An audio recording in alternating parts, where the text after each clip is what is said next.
Hey, everybody, and welcome back to the Positive Male Role Model Podcast. It's a wonderful day to remember who you are, and I'm still your host, Austin, breaking classic rules of podcasting like making episodes on weekends. Anyway, time to talk about the elephant in the room. Sorry for the gap in episodes, life got in the way. But I don't think that's a bad thing. Funny thing, I've thought about the relationship between creator and what they create, artist and audience, for a large part of my life. My family has a couple creatives, and I'm a really big Frank Ocean fan. So I'm used to watching how making art and living your life work together, and how some creatives work best when they take time to focus on their personal life and know it enhances their creations, as opposed to creating without inspiration, simply because they feel like they need to meet deadlines or make money. The reason I made this podcast wasn't to make maximum engagement for my audience. I made it because I felt like I had something to say. Living life and being present in those experiences leads to me having insights that I think have value to share with you all. So if I don't have anything to say, but I'm still talking, am I really talking because I think I have something of value to offer the world? Or am I talking for my vanity or for revenue generation, or even worse, maybe just to hear myself talk? That is the antithesis of why I made this podcast. There are plenty of hypermasculine personality cults out there where the leaders aren't speaking to help. They're speaking for profit, and their audience are just marks to them. That's not why I'm here.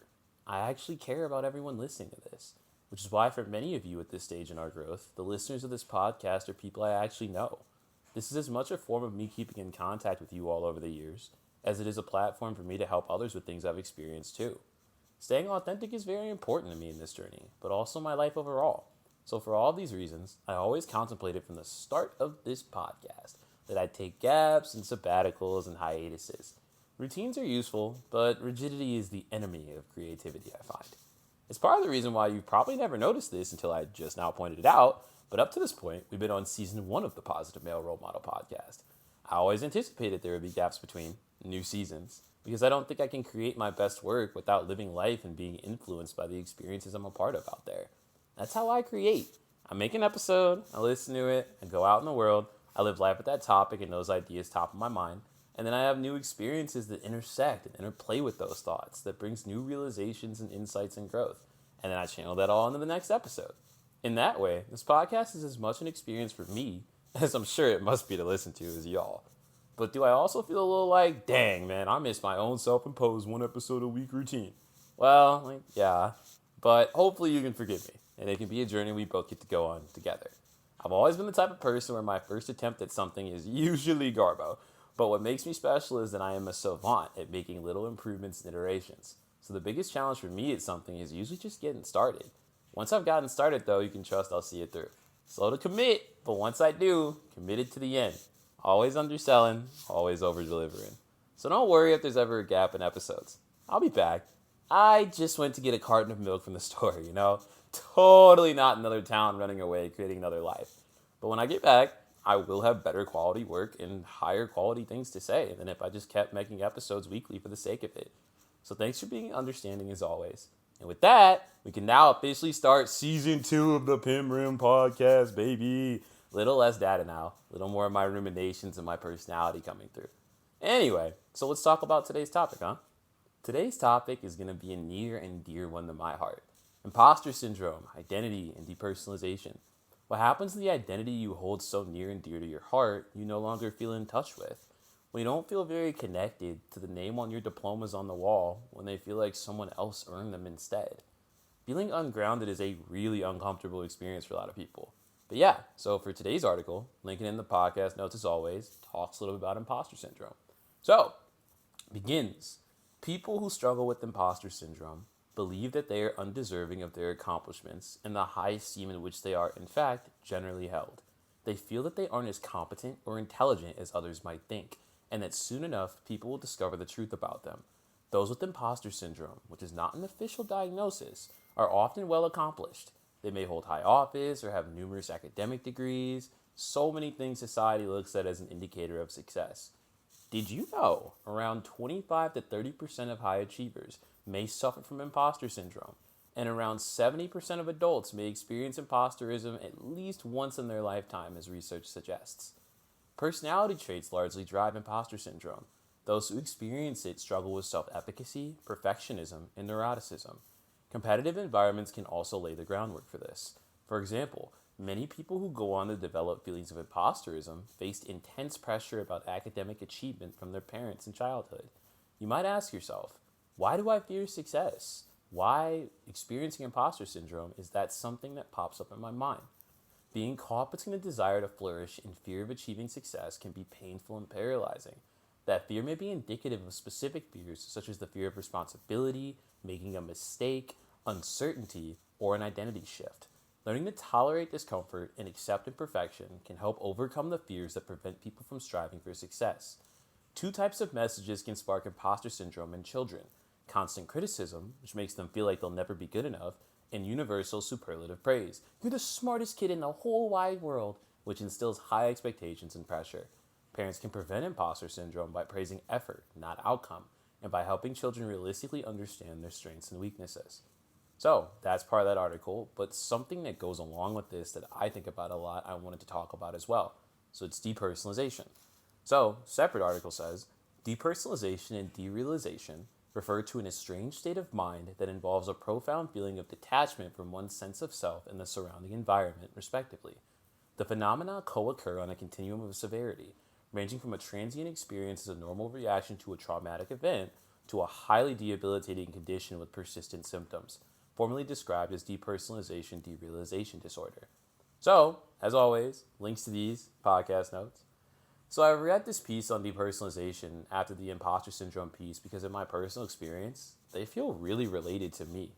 If your sense of self is based on high achievement and accomplishments, and you start to experience a rough patch in life where you're not experiencing high levels of success, you can very easily feel detached from your sense of self and feel like an imposter at the same time. I find a lot of these moments to be triggered from time periods of intense stress, often for long periods of time.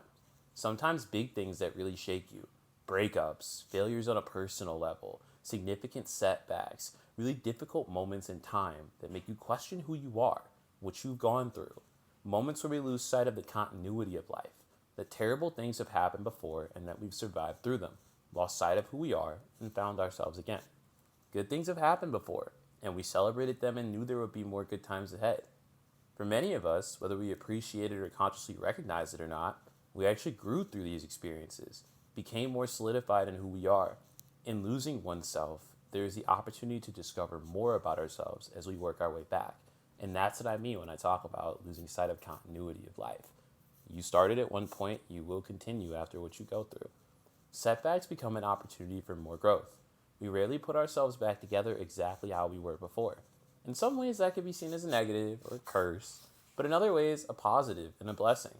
For me, this has happened to me in my life many, many, many times. For me, though, it started after my dad died. It's not hard to lose your sense of self in my anecdotal experience at a young age, especially if you haven't really developed a sense of self yet, or you weren't encouraged by your parents to develop one, or you grew up hating yourself from a young age. It may speak to the flimsiness and lack of the value of the things we think make us who we are, externally respectable, that when we experience collapse, they are the first things we forget. Does being an MD PhD save you from depression? How about being a lawyer or a high-level consultant? I found at that age, 12, after I lost my dad, I had to ask myself a question as I contemplated whether I wanted to keep going anymore after everything felt like it was falling apart. Did I really not want to live anymore? I pondered that at 12 for a while, but eventually I found my answer. It wasn't that I didn't want to live anymore, it was that I didn't want to live like this. And I made a promise to myself at that age. I would change things because I loved myself that much, even if the world and everything in it was on fire and kind of sucked for me. For a while there, from at least middle school all the way to graduating college, this would happen annually, usually around every winter. I'd roll into a school year super energized and engaged. And then by like a month or two into the year, something would just knock me off my game, something I wouldn't see coming. And when it did, if a couple other things went awry in quick succession after, just real gut punches. Think like bombing a test you thought you were going to ace, a breakup that comes out of nowhere, not getting into a grad program you really wanted to get into. You get so laser focused on trying to survive what's stressing you out when you fall into that survival mode instead of thrival mode. Your life begins to get a little more zoomed in. You're losing sight of the bigger picture because you're so focused on surviving the next thing. You're doing whatever you can to tread water. It's so gradual though. You don't notice it day after day. You kind of just wake up one day after a lot of really hard days in a row and you ask yourself, who am I? I don't feel like myself right now. I don't know who I am. And something about that is making this time in my life even more scary and anxiety inducing. One thing leads to another. Before I can fully recover from event one, event two knocks me down again. You start running at an emotional deficit you feel like you can't catch up on. If your life is a boat, holes start popping up that you can't patch fast enough. As you shovel out some water, another hole appears. And before you know it, you're taking on water faster than you can handle. The boat begins to capsize, sinking under the waves. The lower in the water you go, the further and further distance you get from your sense of self, a descent into the sunken place. I find eventually in this situation, life can just calm down on its own. Your boat slowly washes ashore, and it might take a while to feel ready to sail again, but I truly believe it's worth sailing again every time. The same way that you are not the worst things that have ever happened to you, as I've said before, I also believe you aren't just the things you've accomplished in this world. I kind of think it's the other way around. You accomplish what you accomplish because of who you are. You aren't who you are because of what you've accomplished. Someone like you would have accomplished things like that.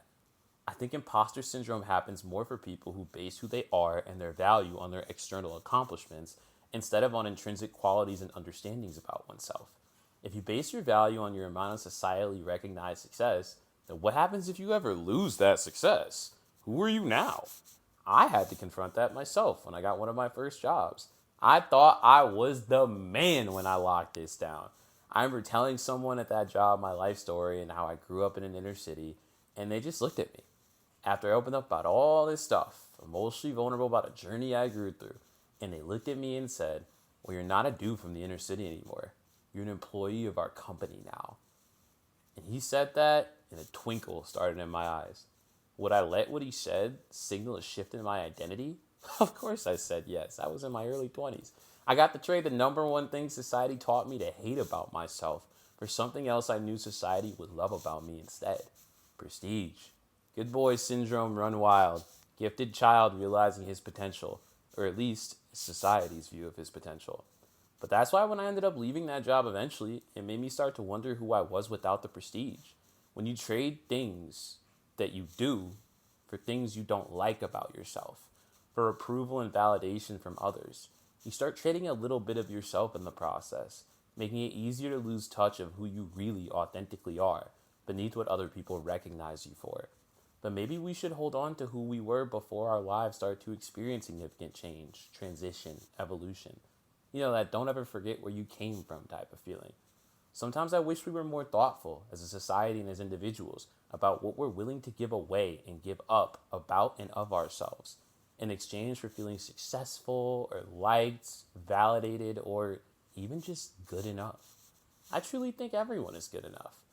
But how you're judging yourself and who you let yourself care about the judgment of can really skew and change whether you feel good about yourself. I just recognize you can't control what everyone thinks of you. People are fickle, man. Their opinions and feelings change like the wind. Sometimes for no logical reason at all, and for things that have nothing to do about you. I just don't care personally, and everyone who knows me knows this, about what everyone thinks about me. I care a lot about what the closest people to me think of me. Their opinions are super important. They keep me grounded, keep me from getting a big head or from getting too down on myself or in the weeds. They call me out and I'll listen, because they're intelligent and well-meaning people whose opinions I really respect, and they're pretty graceful with me and understand not to hurt my feelings, so it's nice. I just think it's important to have those people in your life, because you can't just let your life be dictated by the approval of everyone else. If I let the opinion of every slack-jawed yokel out there dictate how I should live my life, I wouldn't even be able to get out of bed in the morning. Sometimes you just gotta be willing to stand on yourself, what you believe, who you are, more than you're afraid of how other people will react to you. You can't be afraid to take up space when you think it's very important that you do, and especially think you can help people and provide valuable perspective in the process. To me, it's all about net positive, baby. I always like to leave things in people better than I found them. So if I have to take up space to do that, say something that maybe might make someone upset, or be like, hey, I don't like your opinion, then like that's just a part of the process. It's part of the game. You gotta be willing to accept you can't be the hero in everybody's story. So yeah, I think a lot of us identify with what we do when we never truly developed a sense of self. Your accomplishments become your armor, your sword, your shield, your crown, who you think you are. But when you go through a tough time and you lose that sense of self, and that external validation from the things the world recognizes you for begins to feel meaningless, and you get increasingly disconnected from who you actually are, you can find suddenly that pseudo armor you had, everything that made the king who you thought you were, you figure out the emperor has no clothes. So how do you deal with this? As always, I always start from my social connections, friendships, and community. Your friends are your institutional memory. If you're disconnected from the world right now, obviously we can't take a time machine back to the past and give you friends, but there are things we can do right now. Is there anyone you used to be close to, platonically, that you've fallen out of touch with, not because of abuse or anger or a big falling out, but just from how busy we all get in life? If someone specific came to your mind as I said that, maybe write them a little message on Instagram, Facebook, however the kids talk to each other these days. Shoot them a text. Something as simple as, hey, thought of you the other day. Hope you're doing well. If and when they answer, try to grab coffee. Maybe have a phone call if you're not in the same city. See each other face to face, or at least hear each other's voices if you can. Catch up. Shoot the breeze. See how easily you remember who you are when you connect with people who used to know you well. You may not feel like yourself, but your shared rapport between close people holds space that trauma and pain simply can't erase. They can only disconnect you from that space, but it remains there nonetheless, so you can always bring it to the forefront with the right person in the right time. So, another thing that might help, try to list all of your accomplishments, everything you've done that you're proud of. It doesn't have to be a resume, and it's not designed for you to identify by them, just to see the things that who you are was able to do in this world. It can be things as simple as played a piano recital in front of 50 people, learned how to play that one song guitar by yourself, got through a depressive episode, finally left the house and got a coffee with a friend, got into a new hobby, passed that one test, had that one win at work, got through that hellscape of a degree program you made it through. Not to identify with these things as who you are, but to remind yourself what you have historically been capable of as a function of your identity. And a lot of people might think, well, yeah, but that was that past version of me. Gods, I was strong then. This version of me, though, feels like he can't do anything, and I hate this version of me. But hey, even if you hate yourself, certainly you have qualities about yourself that you like, or things that other people who know you tend to like and mention to you too. Some things about you that bring you joy, some things that you can be proud of, some things that you offer the world and yourself that not everybody can do so easy. Maybe doesn't make you a completely unique snowflake, but at least makes you rare in some ways relative to the general population. I truly believe you can never go too far to where you can't come back home to yourself again. It's there, even when you can't feel it and you lose sight of it. It's also a reminder. Just because you've historically worked best and you're putting high amounts of expectation and pressure and perfectionism on yourself, that doesn't mean that's how you actually work best. Maybe it's just the only way you've ever lived. Maybe you can be one of those people who does their best when they don't feel crazy amounts of pressure.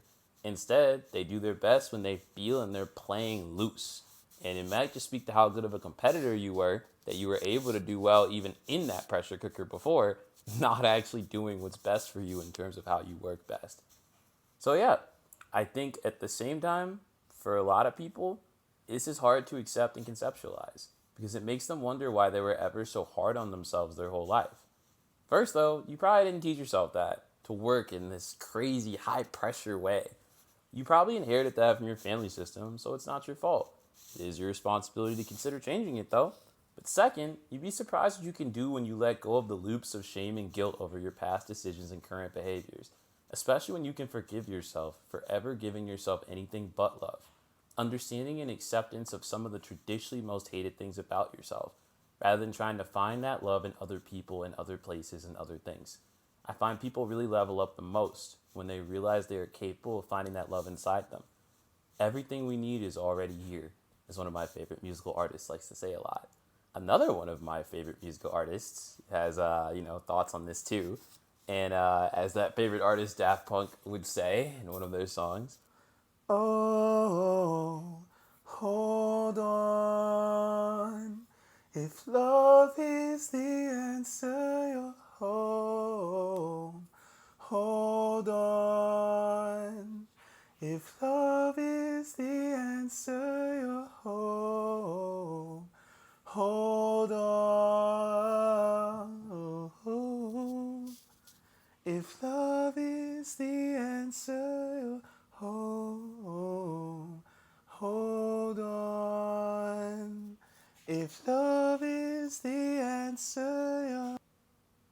as always. Thank you for putting up with my spontaneous musical ensembles. As you can see, former choir boy finding a new way to get his outlet out, and now you guys are all a captive audience for it. But yes, continuing on my point, I wasn't a perfect human when I was younger, but I like to believe I've planted more trees than forests I've burned down in my life. And what more can you really ask for out of that, you know? All I want to do is net positive, man. Just leave things and people better on the whole than I found them. If I can do that, I can sleep at night. And I think about who I became through going through all those experiences. And I'm so happy at the person I became. Because I didn't give up when life got really hard, so I got to grow up to actually see how things would work out. If I had this version of myself at the age when my father died, I would have been A-OK. But instead, I can only become this version of myself because of what I grew through. And as the guy who survived it, looking back at it all in a retrospective, yeah, it's a pretty fair deal. I kind of like how I turned out. So yeah, I'm a big proponent in life that as one door closes, another one opens. So now at this age, looking back and looking forward, when things go wrong or I don't get something that I want, I'm kind of conditioned now to go, okay, so like that kind of sucked. But what cool thing can I do now? What experience can I have? Or what thing can I see that I couldn't have experienced if that thing that I wanted so bad actually worked out? So I want you to leave, thinking about that idea and keep that thought in mind this week. Whether you experience imposterism, setbacks, failures, whatever, try to see when you experience those setbacks what beautiful thing might be able to come together because of the immediate short-term discomfort that you're feeling right now. So yeah, that's everything. Glad we're back, baby. I'm glad we got another episode on the books. Hope you guys are excited for the kickoff of season 2. I honestly feel like, just the evolution and the seasons and new stuff coming up in the future. I think you guys are all really gonna dig it. And also at some point I should probably start thinking about like coaching or something on the side. But like for now, I just kinda like this. So hopefully you guys enjoyed this episode. It's a little longer one, so see, I told you time off makes things better. And next episode might be a bit of a creative bend, or it might be, something a little different. But I'll keep you guys in suspense. We'll see what comes out. Anyway, love you guys. Peace.